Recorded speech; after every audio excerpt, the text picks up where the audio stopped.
Hello, and welcome to this webinar on planning for the next coronation and the new reign. I'm Robert Hazell from the Constitution Unit, and I'll be chairing today's event.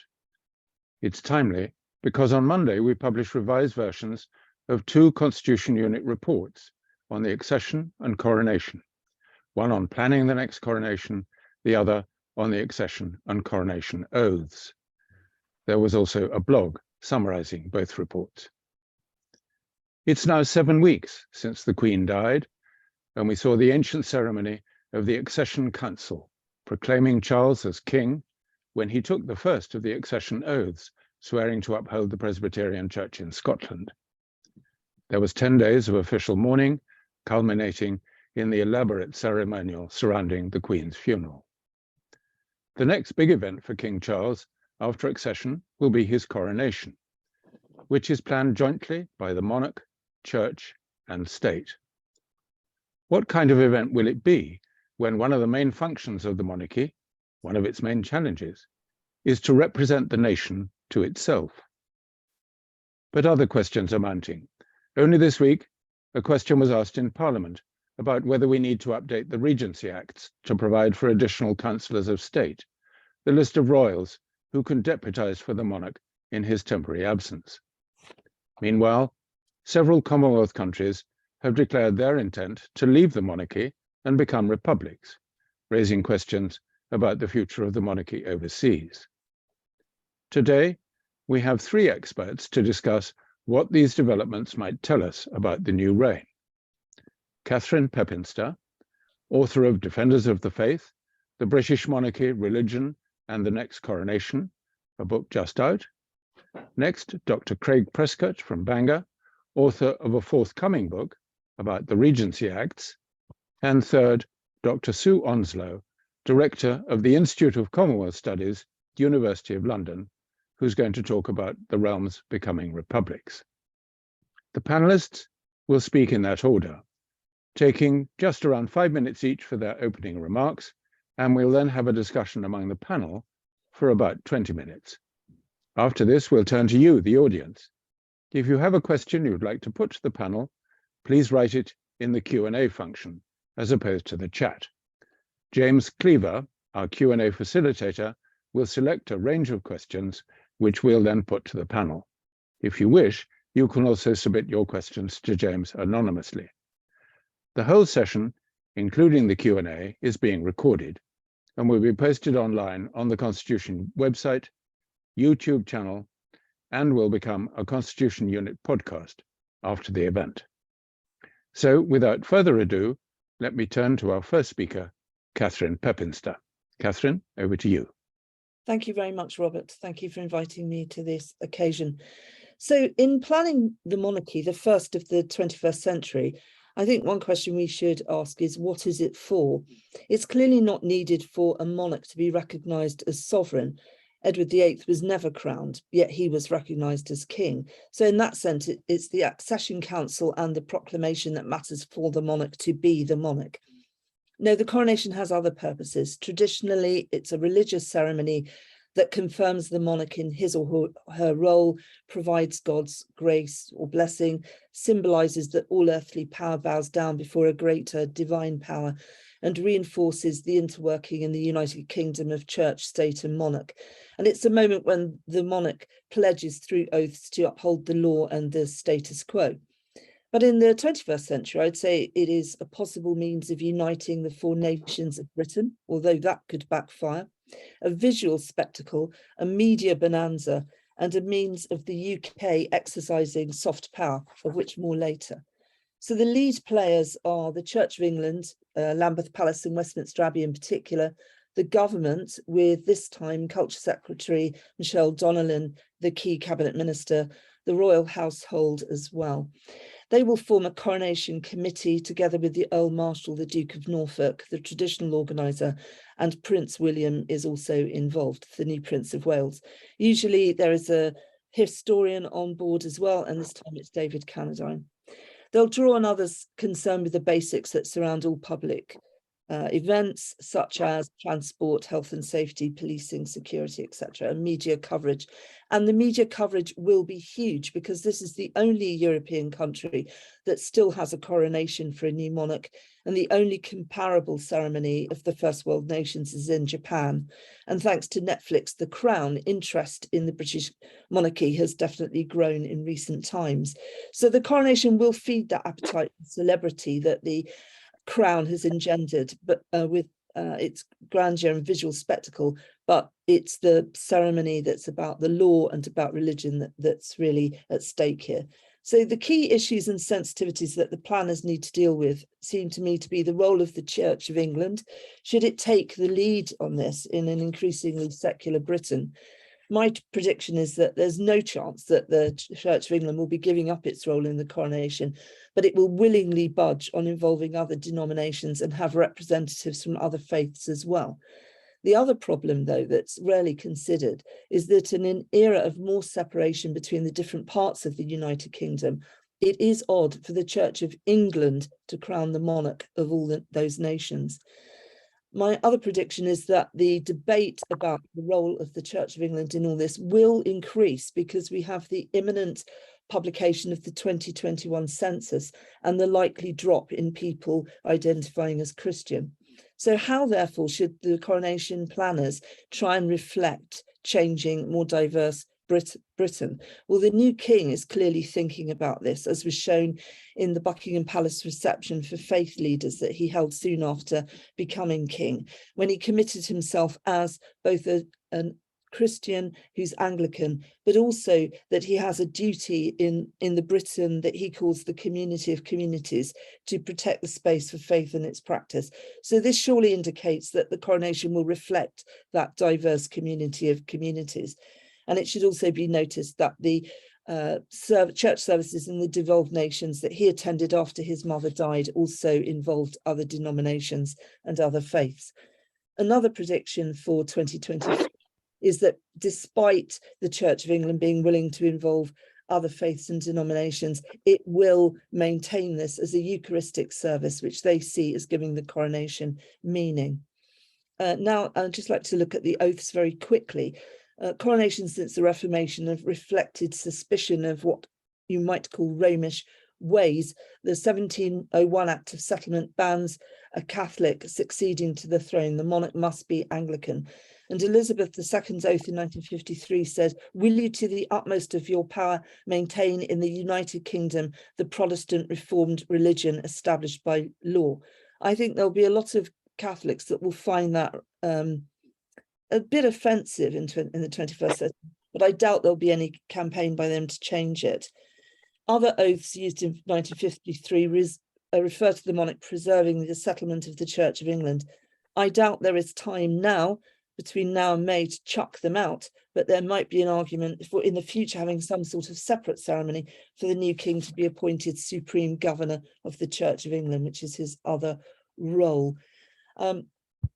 There are other oaths that others may have views about regarding the king upholding not just the government of Great Britain and Northern Ireland, but other countries. There's an oath which I find particularly attractive, which is about the monarch having power to cause law and justice and in mercy to be executed in Britain. I find that a refreshing antidote to the ambition of politicians. At the heart of the coronation is the anointing, which was shielded from view of the congregation and the TV cameras in 53. Will that now be shown? The most sacred moment, that I'm not sure if they're going to show that. In some ways, it would add to the mystique of coronation to keep it hidden. There are sensitivities around the actual crowning as well, such as the Stone of Destiny and the Kohinoor diamond in one of the crowns. I can talk about that more in the questions if people are interested. Should Camilla be crowned as Queen Consort? That was once something that was very contentious, but I think that the late Queen's 70th accession anniversary statement put much of the contention to bed, but we could discuss that in Q&A too if people want to. Now, other issues. How will this look more modern? An easy way to deal with that is who you invite to attend. Health and safety regulations mean there'll be far fewer people than before, only about 2,000 in Westminster Abbey. I believe there really will be less flummery. The number of peers attending will be cut right back. Representatives from abroad, will economic situations mean there'll be few of those possibly? Maybe some might stay away in some sort of protest. Definitely more representatives of worthy causes, reflecting what we call the welfare monarchy that the House of Windsor has developed over the years. Timing, there have been regular suggestions you can shorten the coronation, with media reports in recent weeks suggesting it will be just an hour. I'm not convinced it can be only an hour. There's a lot to get through. Taking of oaths, the anointing, the crowning, a Eucharistic service. And there's also one major thing we should remember will happen this time that didn't in 53, which is that there will be the anointing and crowning of a Queen Consort. So also, what could they look at in terms of how to make things different, how perhaps to make it a bit less Anglican and religious? Well, perhaps it's tactless in the circumstances to mention it, but the Princess of Wales Diana's funeral in 1997 combined both tradition and innovation. The investiture of the then Prince of Wales, Prince Charles, in 1968 also was quite innovative, mixing ancient and modern. Could there be a second more secular event in Westminster Hall? Yes, that is being debated, but the grandeur of the Abbey service, if it came second, I think it would be overshadowed. You could look to Japan for ideas. They held 2 ceremonies for the new Emperor Naruhito in 2019, one a secular spectacular of acclamation, and the second that was deeply religious. To conclude, don't forget, this is a rare opportunity for putting Britain on the map. However much people think it should be toned down, short and cheap, the government will be thinking about that very seriously. There's the soft power of the coronation itself and the attendant receptions that are bound to happen. If you look at the talks and receptions that went on surrounding the Queen's funeral, these moments are diplomatic opportunities. And a government of Rishi Sunak, Britain's first British Asian Hindu Prime Minister, will want to communicate what they think Britain is. Yes, a place of tradition, but also, they will say, not a failed power living on its laurels, but a modern, multi-ethnic, multicultural country forging a new post-Brexit, post-Elizabethan role. Thank you, Catherine. You got us off to a flying start. You mentioned the oaths that Charles will have to take at his coronation, and the religious nature of some of them, in particular, pledging to uphold the rights and privileges of the Church of England. Let me briefly give another plug for the report that we published on Monday, titled Swearing in the New King, the Accession and Coronation Oaths, because that report contains alternative formulations of those oaths. So I commend that to anyone who's interested in that particular topic. But let me move on now to Craig Prescott, who's going to talk about the Regency Acts. Craig, over to you. Okay, thank you, Robert, and thank you for asking me to take part this afternoon. So clearly there are many things that are going to change with the new reign. One of those things is that we're now going to have a monarch who travels overseas again. This was something the Queen didn't do towards the end of her reign. Indeed, there have been reports that an extensive overseas tour is already being planned. Essentially, those countries that share King Charles as their head of state deserve to see the new king just as much as we do here in the UK. But this does raise the question, what about the constitutional and legal functions of the monarch whilst they are away? Indeed, we saw an example of the constitutional function of the king yesterday in appointing the new prime minister. It's an example of how many decisions within government or parliament require the final formal legal approval of the monarch in order to take effect. So in general, the Regency Acts provide for counsellors of state to act in the place of the monarch whilst they're overseas. They can also be appointed in the case of a short illness, as was the case with the state opening of Parliament in May. But our concern today, I think, is when the monarch is going to be overseas for an extended period of time. Those who are appointed as Counsellors of State are the husband and wife of the sovereign, and so the Queen Consort, and then the next four in the line of succession, aged over 21, domiciled in the UK. So that's Prince William, Prince Harry, Prince Andrew, and Princess Beatrice. Just on a point of detail, the heir to the throne becomes eligible when they're aged 18. So there's a slight kink in the law there. If a Counsellor of State is overseas, then they can be specifically exempted from being required to act. And so this means that if the Queen would ordinarily be expected to travel alongside the King, and Prince Harry would be accepted because he now lives in America. So yes, we have Prince William, but of course we know Prince Andrew doesn't conduct public duties, and neither does Princess Beatrice. So the most straightforward solution is simply to add to the pool of Counsellors of State other members of the royal family who may well be further down the line of succession, but still conduct public duties. Obvious candidates include Princess Anne and Prince Edward. You may even think about the Duke of Gloucester, perhaps. Because the original idea behind the 37 Act was to have a pool of Counsellors of State to have the necessary flexibility. Adding a few others would allow Prince William to travel overseas at the same time as the King, perhaps on shorter visits, to further some of his own interests, such as the Earthshot Prize or whatever it may be. It simply would make managing their diaries much easier. And specifically adding members of the royal family would, in a sense, follow the precedent from 1953, when the Regency Act of that year specifically made the Queen Mother a Counsellor of State for the rest of her life. Because when George VI died, she'd lost this status as she was no longer the wife of the monarch. And so you may even think about adding others, such as perhaps the Princess of Wales. One feature of the Regency Acts is that in practice, two are required to act. And so for some matters, it might be quite nice if the Prince and Princess of Wales act together, for example, accepting letters of credence from ambassadors. So, there can be more flexibility. If it's done in this way, then there's no need to specifically remove Prince Harry, Prince Andrew, or Princess Beatrice. It would simply be the case that there would always be others who could act instead. If any legislation goes down this route, it might be an idea for the palace to perhaps release a statement explaining that only those conducting public duties would be expected to act in the normal course of things. Another way is perhaps to create some mechanism for the King to have discretion over who to act. Robert Hardman in today's Daily Mail suggests this is something that the palace are considering. It is an interesting idea because the whole problem with the law as it stands is a lack of flexibility.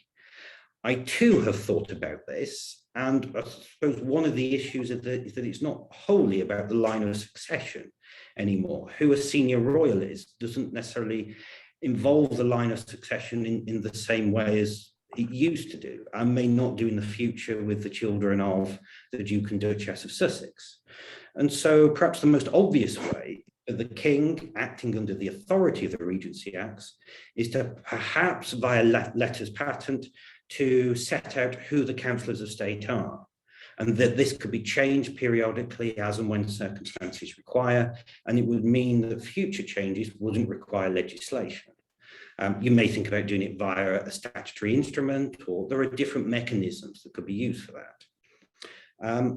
Another possibility is to look at the requirement that two Counsellors of State are required to act together. Perhaps the heir to the throne could conduct some duties alone on behalf of the King. Maybe the Prince of Wales could occasionally hold a Privy Council meeting while the Queen was overseas. There are precedents for this during the reigns of Queen Victoria, particularly towards the end when she travelled overseas on holiday, and once or twice during Edward VII's reign. And it has to be said the heavens didn't open when they held Privy Council meetings. And this may also be part of something more fundamental, in that during the reign of Queen Elizabeth, the monarchy was cast almost entirely in her own image. And part of this was because she took a very singular view about her role. And I do wonder that if you allowed for some of the duties to be perhaps shared out a little bit more, it might show that the leading members of the royal family are, in a way, serving the monarchy as an institution, and make a distinction. It might be a subtle one, but an important one, between the monarchy as an institution, as part of our constitution, and any one individual that's part of the monarchy. And in some ways, having a king and queen even sort of helps in this regard and points in this direction. And it might be just a slightly different model of monarchy, just perhaps not entirely focused on the monarch, but other members of the royal family as well. Robert Hardman, in his piece today, also states that the late Queen had sort of considered making changes, and this was being thought about during the summer. Clearly, the past few months, the past few weeks have been unprecedented in that we've seen 3 prime ministers and the accession of our new king. Hopefully, the next few months will be a bit more tranquil politically, and that might create the possibility to look at the issue of the Regency Acts once again. And I'll leave it there. Thanks very much, Craig. It's an interesting thought that Queen Elizabeth was so super conscientious that she didn't allow very much space for other royals to perform some of the constitutional functions of the monarchy. She was super conscientious also in her interest in the Commonwealth and in the realms. And that brings me to our next speaker, Sue Onslow, who's going to talk about the Commonwealth countries which might be thinking of becoming republics. Sue, over to you. Thank you very much indeed, Robert.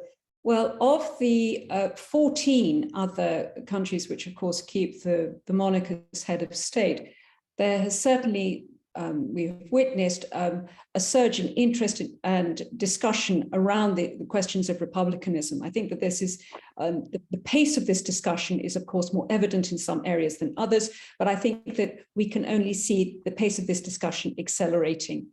I was asked to think about which countries would become republics, over what timescale, and the obstacles. And I just want to highlight the obstacles because there are considerable constraints on this around constitutional constraints, disagreements over what should replace the monarchy, political commitment of leadership, and whether any debate risks politicization and entanglement with personalities. And also questions of public apathy and distrust in public institutions, which also complicate the necessary legitimacy involved if it's put to a popular vote. So in September, The Guardian divided the 14 other realms into groups of change underway, change possible, and, quote, no change at present. In change underway, Antigua, Barbuda, Jamaica, St. Vincent and the Grenadines in the Caribbean. Other Caribbean states were close behind. In change possible, Bahamas, Belize, Grenada, St. Kitts and Nevis, and St. Lucia.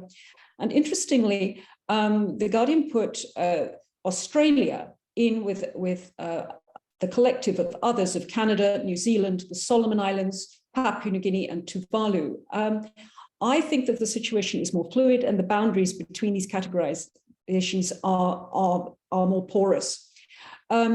Certainly, it's true that the Caribbean has seen the greatest swell of evident Republican feeling, and it's long been on the political radar. The first wave of republicanism was associated with pro-Black power in the 1970s. Political elites saw it as an opportunity to embrace republicanism as a political part of their political agenda, and to sever links with the monarchy. Others felt it was too risky and risked destabilization at a time of political turbulence and instability.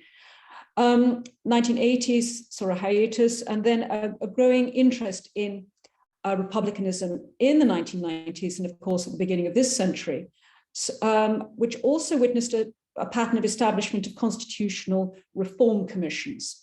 So I really want to underline this fresh impetus that was already there and received an additional push with Barbados' decision in November of 2021. And Barbados only required a parliamentary majority to move to Republican status, and the Governor General became the president. There was fresh impetus during the controversial tours of minor royals during the Platinum Jubilee tours of earlier this year. Campaigners say that this was a confluence of anger about the monarchy's refusal to acknowledge the role of empire, its role in empire and slavery, and to make reparation. Royal family was seen as, among certain constituencies, as a symbol of white privilege and white domination. There is the rising debate around reparations. CARICOM's, excuse me, 14-point plan for reparatory justice hasn't received any traction in the UK, and the lack of this, lack of serious engagement with this, is seen as vexatious across the Caribbean. And when combined with diminution of sentimental ties associated with a younger demography, a less sense of linkage with the United Kingdom, it's understandable why this trends towards republicanism are much more evident. So, and then of course, there's also the aspect of Black Lives Matter and self-actualization and a desire for complete independence from the former colonial links. So trends which are evident across the Caribbean. With the death of the Queen, who was personally widely respected, particularly among older generations, this has come to be another inflection point. So King Charles is less popular across the Caribbean, and also this rising sense of questioning the role and connection of the monarch with individual countries. Now, in individual cases, in Antigua and Barbuda, this country requires a 2/3 majority in a referendum. The Prime Minister has said a referendum will be held in the next 3 years. Now, in the past, when Antigua and Barbuda has held a referendum on whether it should abolish the right of appeal to the Privy Council and replace this with the Caribbean Court of Justice, it failed to get the necessary 2/3 majority, and in fact, failed to get out 50% of the voters. So there is a question of voter apathy, which is of concern to politicians. In Jamaica, this country requires a simple majority. Currently, both political parties are committed to moving to a republic with a president. And Jamaica has been demanding Republican status since 2003, so there is a long established track record. But there is also a question of achieving the necessary popular support for this. The historical track record on this is pretty dismal, but I think the situation is changing. In June of this year, the Jamaican government announced its intention, as I say, that they would have a republic a referendum on Republican status by 2025. But the Prime Minister Holness was criticised that this risked being entangled with the election cycle, and that the referendum would become a plebiscite on the government. In St. Vincent and the Grenadines, which itself had ruled out a referendum on the monarchy in 2019. Interestingly, the St. Vincent and the Grenadines is the only country in which the government has asked its citizens before on whether to stay a constitutional monarchy in the 2009 referendum. But 55% of voters rejected the government's proposals in that vote because the opposition didn't trust the associated constitutional alterations. And so rejected the whole package outright. So the Prime Minister has said that St. Vincent will hold a referendum, but it can only go ahead if there is bipartisan support. Of other Caribbean countries, in the Bahamas, this country requires a simple majority. There may be constitutional reform, but again, will it necessarily generate the 50% support which is necessary? Now, Belize, this may be one to watch, as academics have identified. This country does not have to have a referendum. Belize did maintain links with the United Kingdom because of its border dispute with Guatemala. And so the links with London were certainly valued in the hope that London would come to the aid of the country should there be an attack by Guatemala. But this sense of linkage and the sense of value of that link may be changing. There is a Constitutional Reform Commission looking at the issue of changing the head of state. And the Prime Minister has also announced that Belize has put a 2-term limit on the Governor General. That's, of course, a 5-year term. And at the end of the office, this will be this question of governance in Belize will be reviewed. So in Grenada, again, it has had a pattern of referenda on 7 separate constitutional bills, but these were rejected. There's no single reform that got 50% of the vote. So again, this is not a strong track record. And there are questions of personalities and politics which have entangled and clouded the issue of republicanism. In St. Lucia, again, a series of constitutional debates, Constitutional Reform Commission, which has spent over 5 years looking at what is the complexities of what is required. The second major recommendation called for St. Lucia to move to a republic.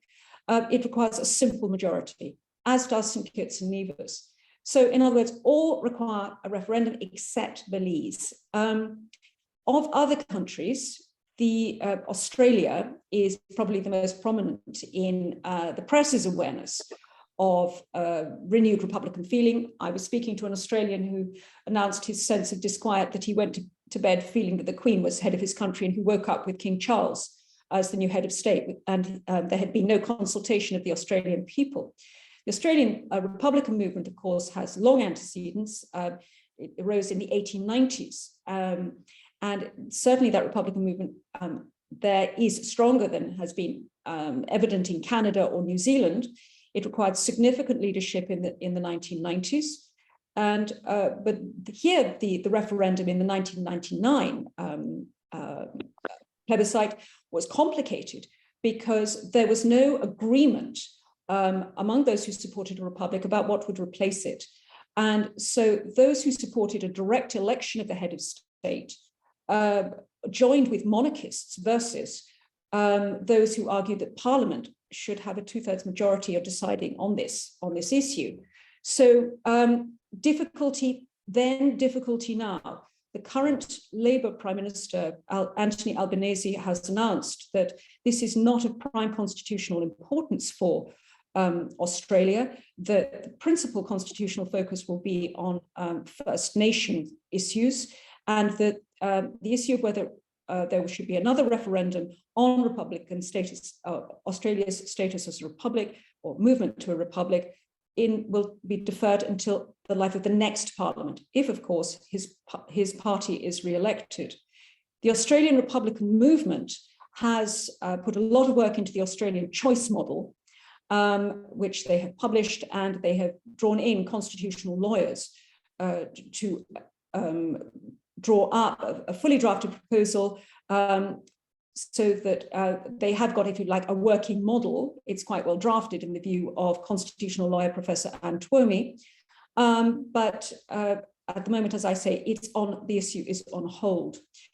In terms of Canada, of course, there are different sets of linkages and connections with the monarchy for historic regions as a symbol of unity of the diverse nation, helping to define Canadian identity. As Prince of Wales, King Charles was personally popular. Prince William, the current Prince of Wales, is personally popular there. And there is a sense in Canada of a wish of differentiation against the United States. And that the monarchy provides a sense of stability in turbulent times. That said, there are rising debates around republicanism. I was very interested to look at opinion polls that while 82% of Canadians believe that the Queen did a good job in her role of monarch, only a slim majority of Canadians think that the King will do a good job, at 56%. Certainly there is a split on whether Canada should remain a constitutional monarchy. Now, this was a small poll. It was only 1,000 Canadians were consulted in this poll published in September of 2022. But it's very evident that those over the age of 55 are more likely to agree on keeping the constitutional monarchy. Prime Minister Justin Trudeau has said that the Canadians are most entirely preoccupied with other issues, but I do think that this debate is going to rise up the political agenda. Of the others, Papua New Guinea, the Solomon Islands, and Tuvalu, there doesn't appear to be any strong Republican demands within those populations. New Zealand is in a separate category yet again. Prime Minister Ardern has said that she expects to see change in her lifetime, and of course she is 42, so that's a considerable span. She sees it on the horizon, but not imminent. The issues in New Zealand are unique because of the Treaty of Waitangi, the agreement between the British Crown and the large number of Maori First Nation chiefs. Now, today, this treaty is widely accepted as a constitutional document which establishes and frames the relationship between Crown and First Nations in New Zealand. And so this partnership is an integral part of the debate around republicanism in New Zealand. There is the fear that disruption that would happen if the Crown was removed from the agreements and the settlements with various Maori communities. In 1975, the Waitangi Tribunal was established to address multiple and serious grievances against the Crown's breaches of promises, and successive New Zealand governments have worked through these claims for redress. But there is the question of whether New Zealand moved to Republican status, if the new head of state would inherit these responsibilities and entrustments, or whether these would be complicated factors which would in fact militate against any precipitous move. And I don't think that there will be any hurry to do this in any way, because these are likely to be difficult processes and protracted processes which require intense attention and negotiation. Sue, forgive me for interrupting. We must come shortly to questions. I mean, I'm sorry. It's because there are 14 realms, yes, and they're all very different. Do you have any closing remarks? My closing remarks are that the pace of Republican debate is going to accelerate for some countries more than others, but I don't see hard and fast taxonomies between them. I see that there are important and complex constitutional constraints. I also see that there is residual affection and connection with the monarchy, but there is also political inertia, which is the inhibiting factor for politicians in putting it to a popular vote. Thank you for that. And thank you very much for explaining the constitutional complexities, because I think many people in this country don't appreciate quite how great the obstacles are in several of those countries, perhaps most of them. Now, keep your questions coming in, those of you in the audience, because we'll come to you in 10 to 15 minutes max.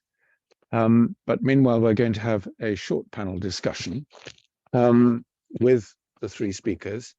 And my first question, I think, is to Catherine, and it's about the Coronation Committee. Do we know anything more, Catherine, about its membership? And if there are disagreements, for example, about who gets to be invited, who has the final call? If you look back to 1953, there were effectively two committees. So there was a lead committee, and then there was a second committee, which effectively sort of carried out the work that the first committee wanted to happen. The leading figure, the person who had the real clout in 1953 was the Duke of Edinburgh. I'm wondering if we might see the new Prince of Wales, Prince William, taking a similar role this time. The Earl Marshal, the Duke of Norfolk, has always been a leading figure in organising coronations, the different Dukes of Norfolk, and I think he's very much to the fore at the moment. You'll recall that a few weeks ago he asked a magistrate if he could keep his driving licence because it was so vital to drive around Britain as he planned the coronation. And soon after that, in an email exchange I had with him, I was asking about how busy he was going to get in the new year with the coronation, and he said, "I'm flat out already." So he's clearly to the fore. But I suspect that we'll be seeing a Prince William flexing his muscles here, and he'll be somebody who's pushing, I think, to see the coronation quite considerably modernised. But at the same time, I think the the funeral of the Queen showed that people do respond to what you might call traditional events with a dash of modernity, rather than throwing the whole baby out with the bathwater. And all this has to be planned very fast, doesn't it, by comparison with 53, because then there was 16 months between accession and coronation. And now it's only 6 months before the coronation next May. Yes, but there's been quite a bit that's been planned over the years. I mean, I've talked to the former Archbishop of Canterbury, Rowan Williams, who was involved in discussions about the monarchy, and he left that role almost a decade ago. So there's clearly been thought about this for a long time through what was called Operation Golden Orb. Although if you ever ask somebody from Clarence House, then representing the Prince of Wales about it, they implied that that of course this wasn't going on, because it was rather vulgar to think about the crowning of the next monarch when there was one alive and kicking. But it's clearly been thought about for a long time. So it's not that they're starting from scratch and have given themselves just a few months. So I think they've got plenty in the filing cabinet to fish out and dust down. It's just a question of, I think, finessing. That's why I think there's a lot that won't change now, because they've left it too late to change. And so if you're somebody who's a great reformer on the coronation, you should have your eye on the next one after this for major changes. So I think we're going to see, some nipping and tucking rather than, wholesale ripping apart. And looking to the next coronation after this, obviously, if Prince William does have a leading role in planning this one, that will give him plenty of opportunity for ideas about when his own turn comes. Well, it's always very useful, because when Edward VIII was king and they started planning his coronation, he wasn't particularly interested in it, and he sent his brother, the Duke of York, to attend the meetings. And then when Edward abdicated, George, the Duke of York, became George VI, and he was pretty primed on what was being considered for a coronation. And that one actually did happen quite quickly. Remember that one of the reasons why there was such a length of time between the Queen's coronation and her accession was twofold. One was that I suspect that the royal family perhaps kept it rather quiet how ill George VI was, because people weren't expecting it. They hadn't been planning the coronation of a 25-year-old young woman. They really did start more or less from scratch that time. And also Westminster Abbey at the time was undergoing considerable refurbishment, and so they put it off so that it would be done when the building work came to an end. We're not in those sorts of circumstances at the moment. And you mentioned the previous discussions and thought there have been about the coronation service itself. The little I've learned from those involved is that everyone agrees it's got to be shorter. If we were to run a sweepstake, where would you advise us to place our bets on what you think the time of the next coronation is going to be? How long will it be? I think it will be closer to 90 minutes than an hour. That's pretty good. That's pretty short, 90 minutes. Elizabeth II's was 3 hours. George V's was 5 hours. If you read the diaries of Samuel Pepys, the people who went to that, they had to be there so early in the morning, and then the coronation was going to be so long. That must have been for Charles II, that Pepys left because he had to use the loo. So they have taken a very long time in the past. So there are things they could remove. The processions could be shorter. Paying homage could be a lot shorter. They could get rid of something that's called the recognition, which is a symbolic thing where the monarch faces north, south, east, and west in the abbey to sort of present themselves to the congregation. They could get rid of that. They could, even if they kept the communion service, they could shorten it. They don't need to have a sermon. Sorry, Justin Welby. there have been times in the past when they've done without one. So all those things could add up to a shorter coronation. But as I mentioned in my opening remarks, there is an additional moment of ceremony in this occasion that they didn't have in 53, in that there are 2 people to be anointed and 2 people to be crowned. The Duke of Edinburgh was neither anointed nor crowned. So, you know, that will take a bit more time. I think it'll be very tight. There are prayers that they can excise. Definitely, there could be less music, but there are certain things, and it does seem as if it's going to be at foundation and Anglican coronation service. There are 3 key things that will happen: the anointing, the taking of the oaths, and the actual crowning, and they will take some time. Yes. Unless you want to get rid of things like Handel's Zadok the priest and really have a bald event. But this is a moment that you know, I do think the government that we have will want to you know, put Britain on show, and there'll be cameras from all around the world. Catherine, forgive me, this is my fault. We've taken up too much time now talking about the coronation, and I've been neglecting the other speakers. So apologies to Craig and to Sue. Craig, I think I've got just one question for you, which is the government is being very coy about legislation to amend the Regency Acts, but you made a very strong case as to why it is necessary. How soon do you expect such legislation? And do you think it's likely to take the more flexible, open-ended form that you suggested towards the end of your remarks, the route suggested by Robert Hardman? I think this will have to be in place before the King embarks on any extensive Commonwealth tour that's been rumoured. So I think one feature in recent years has been that both the King and the Prince of Wales have done very short tours. I remember the King as Prince of Wales going to Canada for 3 days, for example, recently.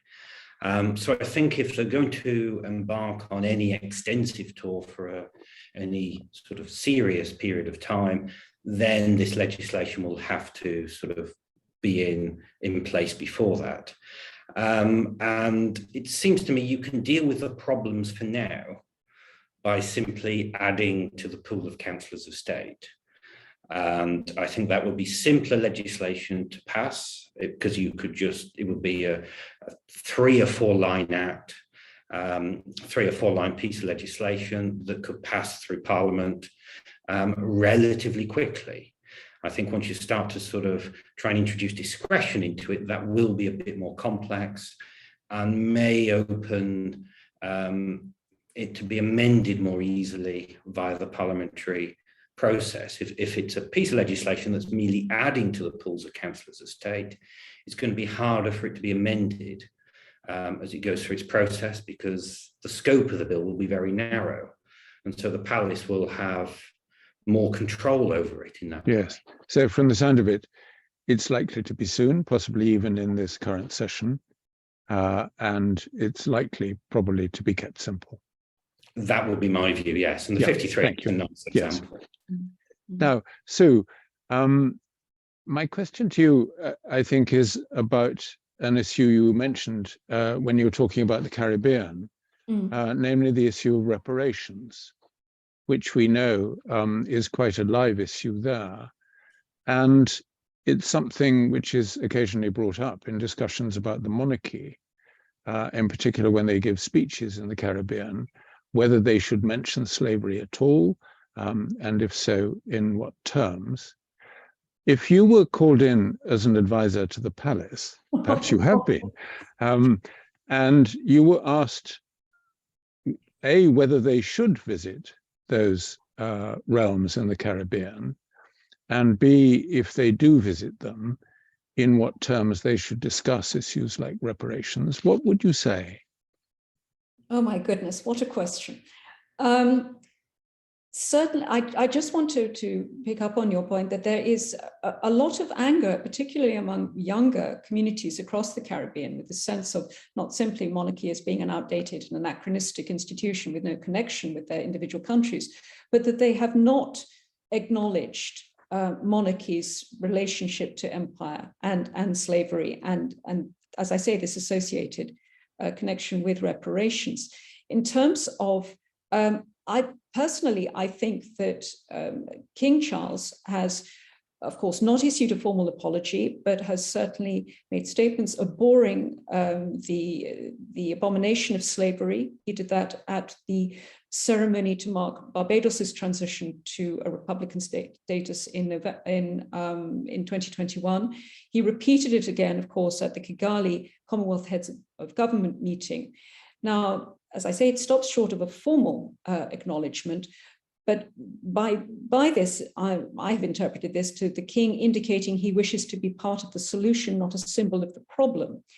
I think it would be astute for the palace to welcome continuing discussion about this, because, of course, the 10-point plan that for reparatory justice that CARICOM have put a great deal of political emphasis upon and a great deal of political commitment towards is not simply financial reparation. It's reparations across the board to address the legacies of underdevelopment, social inequalities, social injustice. And I think it would be, I would suggest it's politically astute to be engaging and be seen to be engaging in these debates. Now, I don't think that I think that there needs to be intense conversations about this rather than necessarily royal tours. I think that the royal tours, as was seen, have a way of protocols backfiring, as was seen, and I think it would be seen as more sensitive to be in open discussions about this, but to engage with this, because as I've said, the sense that the failure of engagement is vexatious across the Caribbean is very strongly held among some communities. Thank you for that. Now, the audience, it's now your turn, and we've got 25 minutes for Q&A, and James is going to be our question master. James, could you collect questions in groups of 3, and let's have the first group. Sure. So I'm going to take first 3 linked questions about the impressions conveyed by the oaths and the coronation. So Ian McLean has a question for Catherine, asking, the 1953 oath is tin-eared not only regarding Catholics, but also for all 3 devolved countries and all the realms. The Church of England could simply ignore that it was established only in England. Surely the same form of words can't be used in 2023. Stephen Evans asks, do any of the panel consider it problematic that the UK head of state has constitutional ties with one particular denomination of one particular religion? If the head of state role is reserved for Anglicans, doesn't this somewhat undermine the monarch's claim to be a defender of freedom of religion or belief?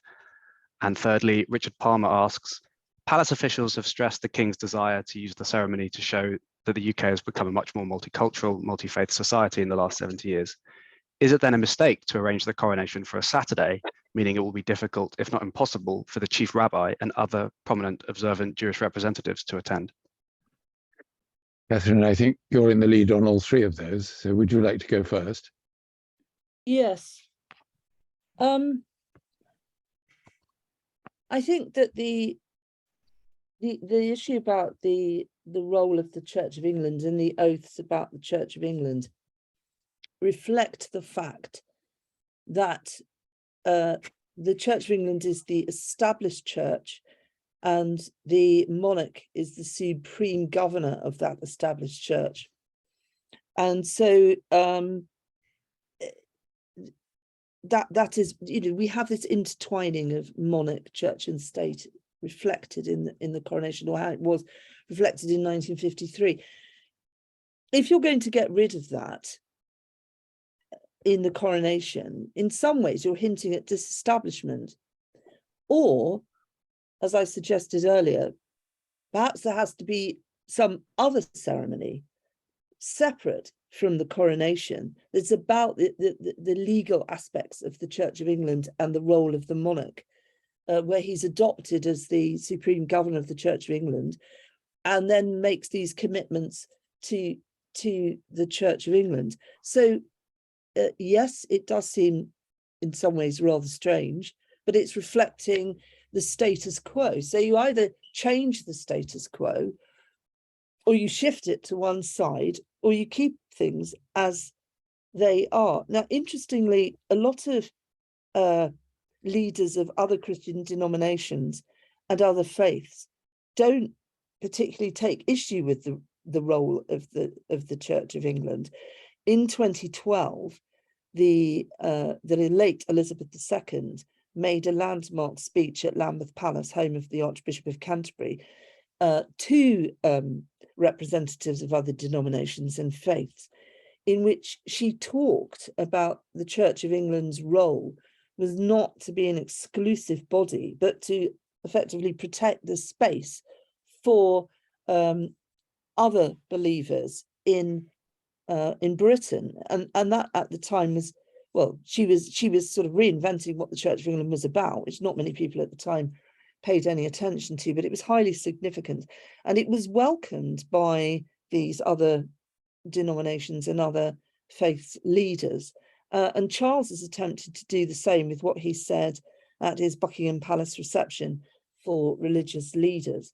So they're trying to do a bit of both keep the status of the Church of England and recognise that the changes are afoot. So that is, and going on to the second question, that is why that they maintain that the monarch has to be an Anglican. At one time, a lot of that was to do antipathy to Roman Catholicism. I don't think that antipathy is there, but the monarch is also head of the Church of England. Well, Jesus Christ, head of the Church of England, but on earth, he's a kind of, well, Henry VIII would have seen himself as a pope, I suppose. So that's why they insist that the monarch has to remain an Anglican, because of that Anglican settlement, that legal settlement. And Charles has tried to, in various times, there was that whole issue back in 1994 where he said, I'd like to be defender of faith rather than defender of the faith. Well, he became defender of the faith. That's how he was proclaimed in September. But he's now talking about how he has got this special role in protecting other faiths and its practice. So they're kind of trying to do a bit of both. And I think we'll see some of that in the coronation. Yes, there is a problem with the coronation being on Saturday. Presumably there would be a problem if the coronation was on Friday for Muslims too. I would have thought they would have consulted with the chief rabbi. I don't know if they did. Perhaps that's something us journalists need to find out. But yes, I would have thought it would be very difficult for Ephraim Mervis to attend. Yes. Thank you for that. Now, before we come to the next round, Sue, I think you wanted quickly to come back on something. If I may, Robert, thank you very much. I also wanted to underline the problematic aspect of the divisible crown in relation to your question, because of course there would be political and of course financial issues that would involve the British government, because of course the King as constitutional head of the United Kingdom and that relationship between Westminster and Buckingham Palace is separate, of course, from the monarch's role in each of the Commonwealth realms. So the problematic aspect of reparations is, of course, that for demands against the British state as represented by the British government. So these are very sensitive issues that would need, of course, discussion and engagement by the British government as well, not simply the monarch in their role as constitutional head of state of a Caribbean realm, if that makes sense. Yeah, indeed. No, I had always assumed that the hand of the Foreign Office was behind some of those rather tightly scripted remarks about slavery. Indeed. Yeah, but we must move on. Can we have another round, James? Sure. So The first question in this round is from Falco Schneiker, who asks, beside the religious significance of the coronation, what is the significance of the coronation for the monarch's recognition as the UK's foreign policy representative? Then Hilary Nartzler asks, are there any constitutional implications for the UK of some of the remaining realms becoming republics? And finally, Nigel Fletcher asks, regarding Counsellors of State, we saw a potential issue arise last month, which was also problematic in the case of George V. What happens in the event of sudden incapacity where it isn't possible for the sovereign to make the necessary order in council or sign a proclamation? Do we need something less drastic than a regency that can be activated in such instances to allow councillors of state to act on urgent functions such as swearing in ministers? Thank you for those three. They fall neatly into 1, 2, 3. The first being for Catherine, the second being for Sue, and the third for Craig. So would you like to go in that order? Could you just repeat that question you want me to answer, or could James, could you quickly repeat it? Sure. Besides the religious significance of the coronation, what is the significance of the coronation for the monarch's recognition as the UK's foreign policy representative?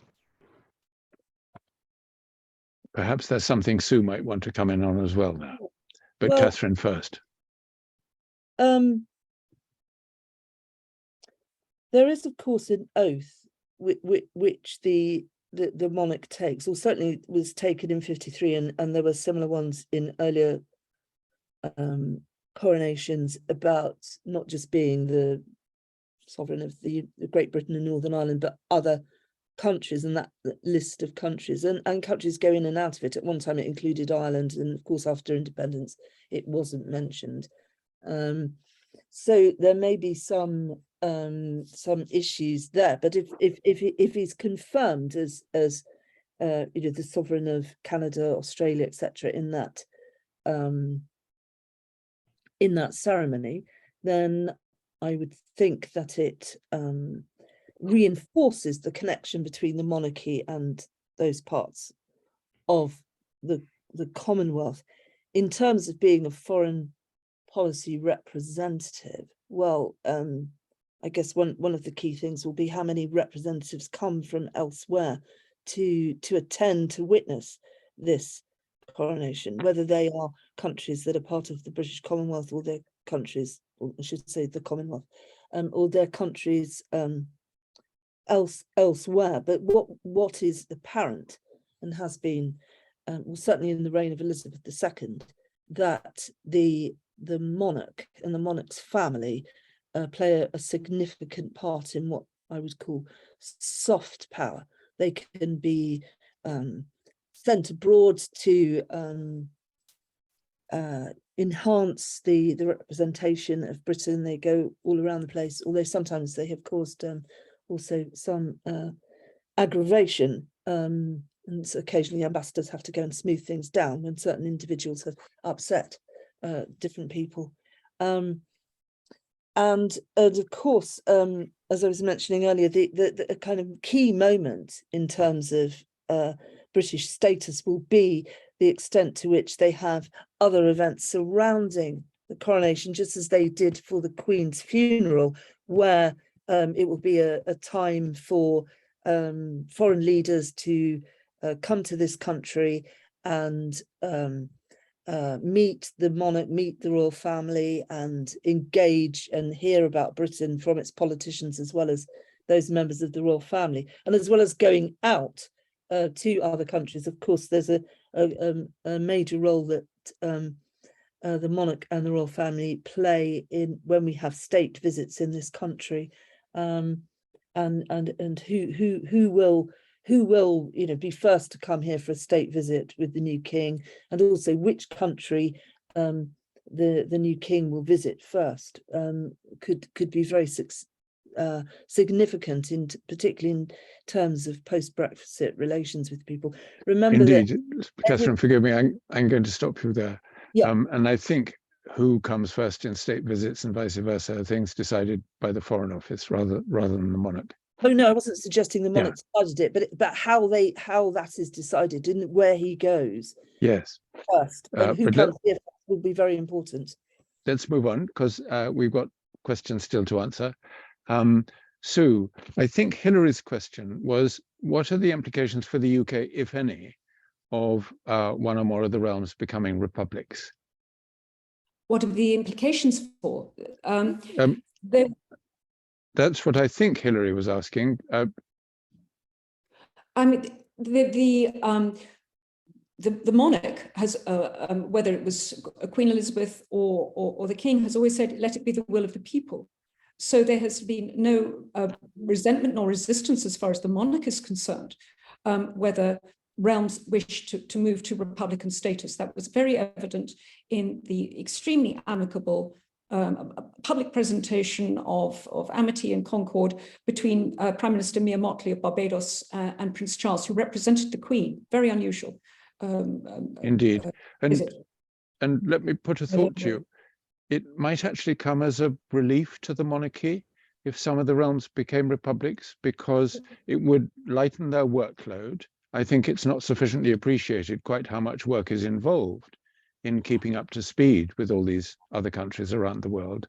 I think it was very striking that Prince William and his wife may be visiting Australia in their early discussions rather than King Charles, because of long-haul travel, and also the sense of easing the burden on a monarch. Yes. Basically, 73. Yes. Now, last question, Craig, was for you. Yes, this is a deliciously tricky question that Nigel has asked about. Essentially, there's a conceptual gap in the legislation in that councillors of state can be required if the monarch is unwell. But what if the situation is where they are temporarily incapacitated, but it might not be sufficiently serious enough for it to be a regency? And to appoint a regent is a big step that would really be for a more subsisting situation.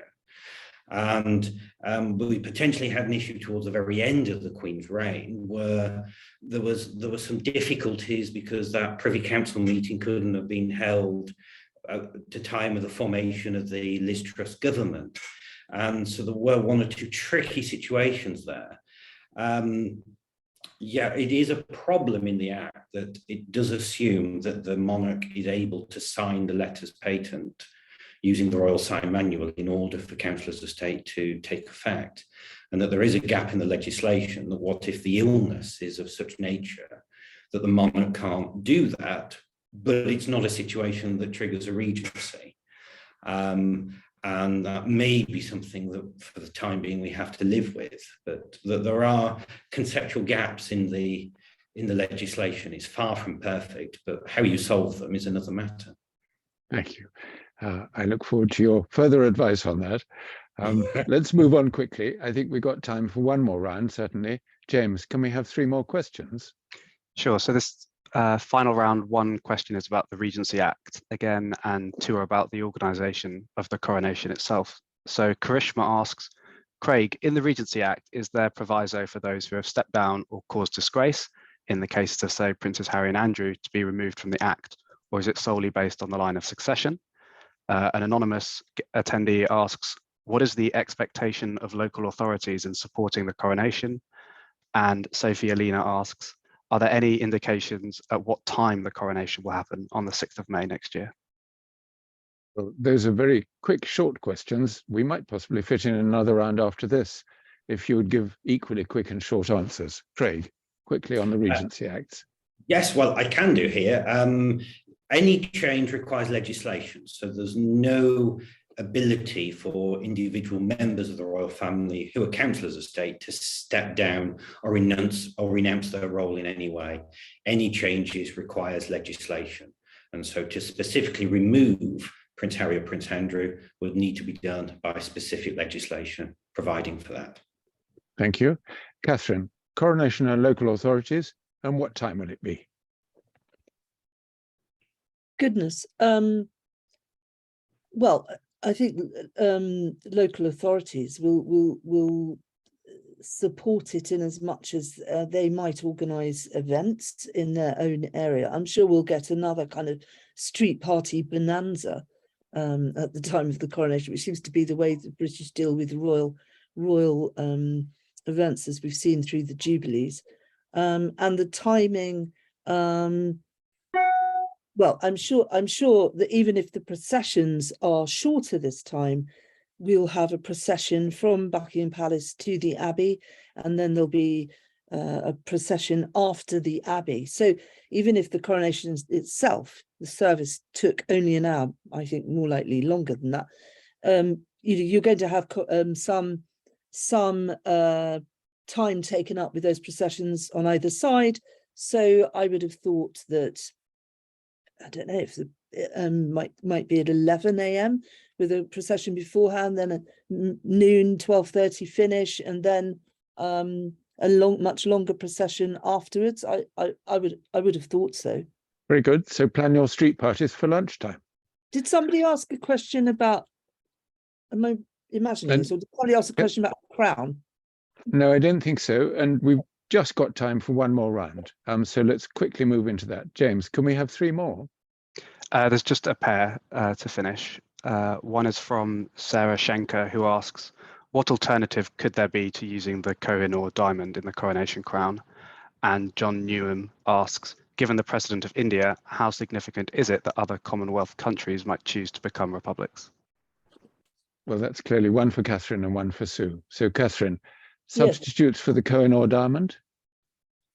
Well, it can be removed. I mean, it's in the crown that the Queen Mother was crowned with, but it was in a previous crown before that, so it can be moved, it can be taken off. But even if they didn't do that, there are other crowns in the collection that's held in the Tower of London. Don't worry, the royal family is not going to run out of bling. Thank you. And Sue, India.